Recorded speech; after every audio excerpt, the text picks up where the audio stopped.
Welcome back to KARE 11 News Now. Right now, vendors are busy getting ready for the 12 days of fun in Falcon Heights, and it is an especially exciting time for new vendors.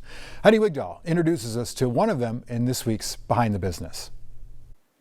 When it's time to create, what's the story here? Tim Chapman does it from the heart. So the first real bar I drew was actually the Sweeney's bar. I get to know the staff and everyone knew my name and I met some friends there and it's just like, okay, I'm home. Home, after in 2018 he left his native home, Australia. My wife Anna brought me here.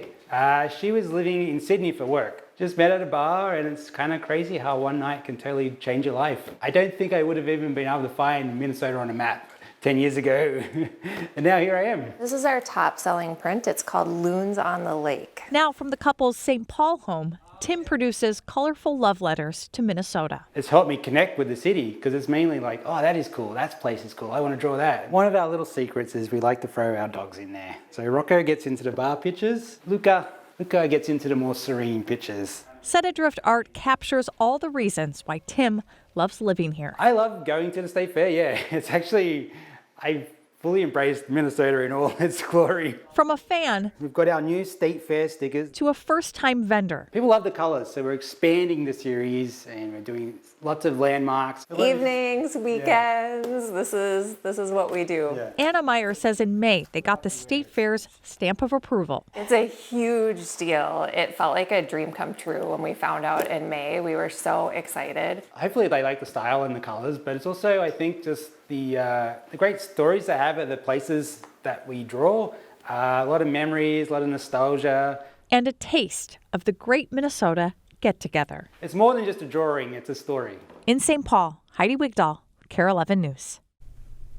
You can find Set Adrift art during the fair in the grandstand. It's on the second floor there. Moving on, brain surgery is so intimidating that it's become a marker that we use to measure how tough everything else is.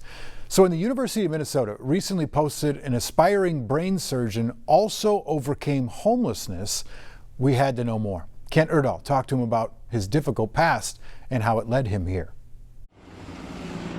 The road to becoming a neurosurgeon isn't easy for anyone. It's a goal and understanding your support system. Nick Chapman. And I think that is very key. Makes it sound simple now, but his road to the University of Minnesota Medical School has been more difficult than most. Mom went back to Brazil when I was about 2, 3. After growing up with his mother and her family in Brazil, Nick moved to California at 15 to live with his father and attend school. I had a great time in the beginning of high school, but then we just didn't see eye to eye. And so then I decided to leave. Though he was only 17 with no place to call home, he did not decide to return to his mother in Brazil. How worried was she for you at that point? I think any parent's worried.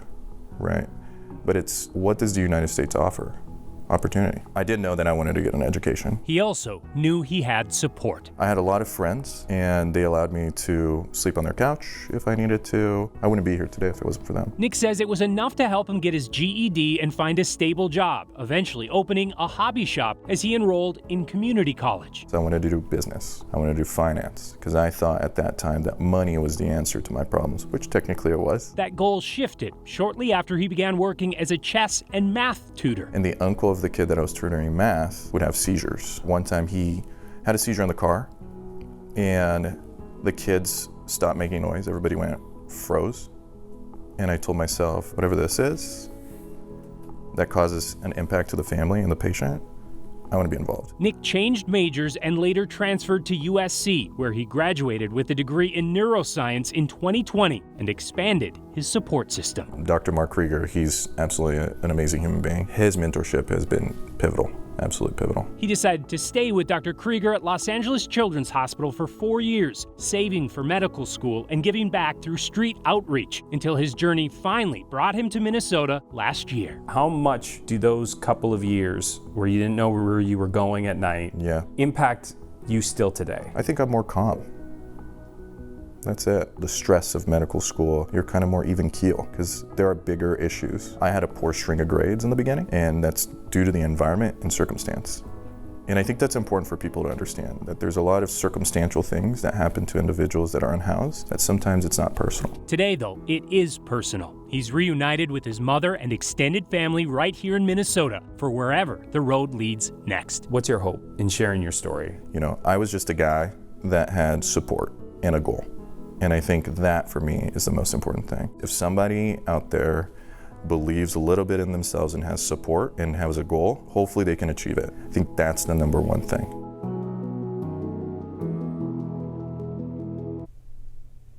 Kent Erdahl again reporting there. Coming back to that support system here in Minnesota, Nick said he's found an incredible partner and group of friends here. And if you're wondering about the golden retriever that was in the photo from his white coat ceremony, that is his biggest supporter, Frodo, who made the move here from the Shire. Just kidding, from California. Congratulations to him. Hey, stick with us. We got more news and weather coming up after the break.